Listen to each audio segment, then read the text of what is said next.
A blood-curdling wail echoed through the little stairwell, and I froze for a second, then rushed headlong down the steps, two at a time, skidding to a halt halfway down the staircase when I found the source of the sound.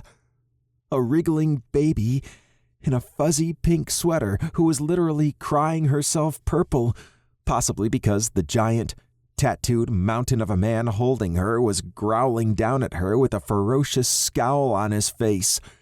I gripped my folder tightly and opened my mouth to protest even though the guy was twice my size, when the baby's cries quieted for half a second and I caught that the man wasn't growling.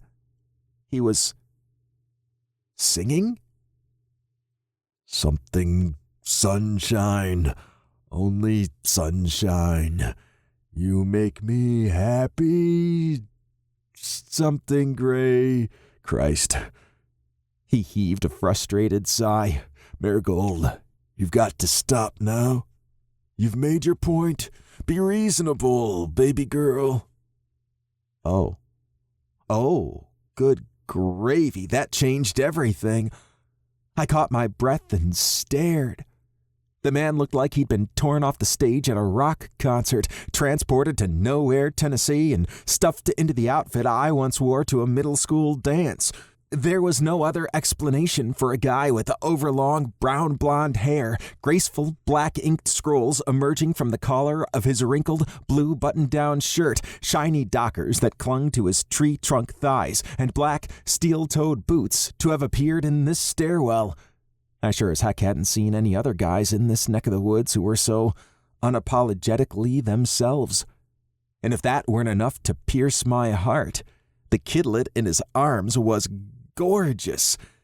Despite her tears and wiggling, she had a head full of dark curls, way more than should have been possible for a baby her age, which I'd peg at somewhere around 9 months.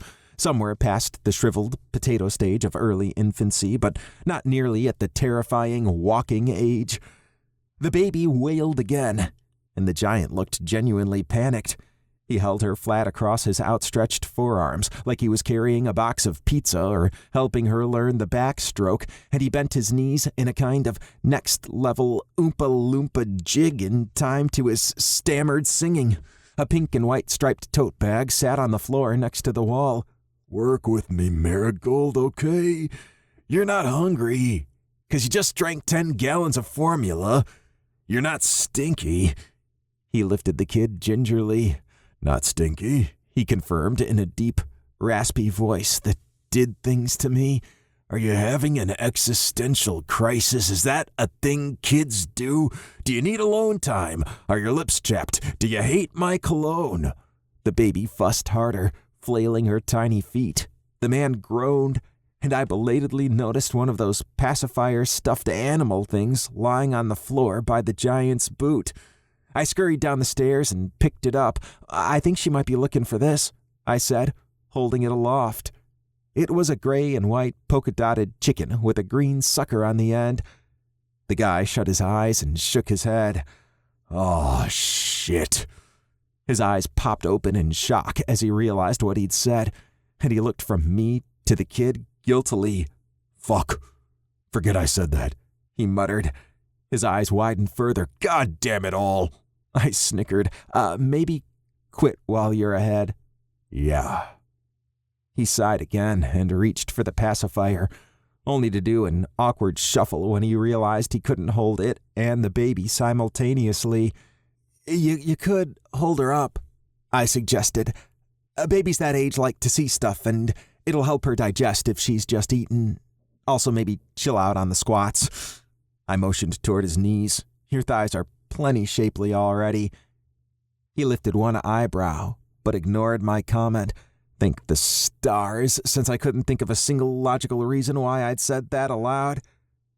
You need to support the baby's head, he recited. That's like the one thing I know. She's old enough to be held up, I promised. Try.